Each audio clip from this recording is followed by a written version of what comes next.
Ministre chargé des Français de l'étranger. Merci Monsieur le Président, Monsieur le Sénateur.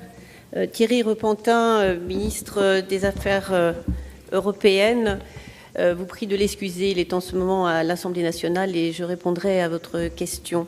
Nous sommes conscients que l'Union européenne traverse aujourd'hui la plus grave crise économique de son histoire.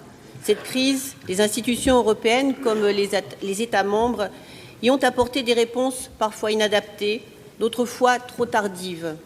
Face à ces difficultés, le président de la République a engagé, dès son arrivée aux responsabilités, la réorientation de la construction européenne vers la croissance et l'emploi. Cette réorientation, nous la mettons en œuvre résolument depuis 10 mois. Et depuis 10 mois, nous avons obtenu des avancées importantes.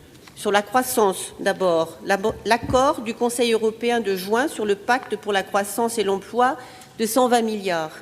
Le brevet unitaire européen qui représente une victoire historique après plusieurs décennies de négociations.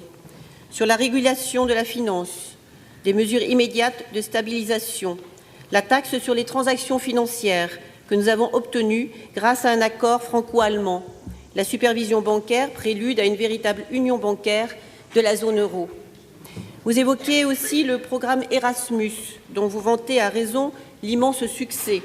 Contrairement à certaines déclarations alarmistes, je rappelle ici que la pérennité de ce programme n'est pas menacée.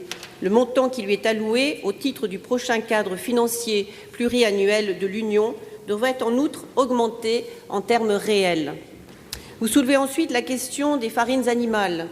Si je vous concède une certaine maladresse de communication de la part de la Commission, je rappelle que cette décision, à laquelle la France s'était d'ailleurs opposée, n'entraîne aucun risque sanitaire. S'agissant du programme européen d'aide aux plus démunis, la précédente majorité avait cru bon de le condamner. Nous l'avons sauvé, certes, pas à son niveau antérieur de 3,5 milliards, mais au niveau proposé par la Commission, c'est-à-dire 2,5 milliards d'euros. En ce qui concerne le budget de l'Union, nous l'aurions en effet souhaité plus ambitieux. C'est néanmoins un compromis qui préserve nos outils de croissance. Les conditions énoncées par le Parlement européen, qui reprennent par ailleurs des demandes françaises, devraient nous permettre d'améliorer ce compromis. D'ores et déjà, de grands chantiers européens ont été lancés.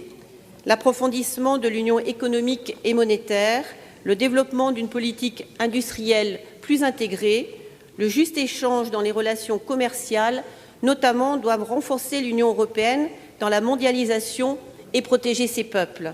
Voilà le chemin que nous traçons pour l'Europe de demain. Merci, mes chers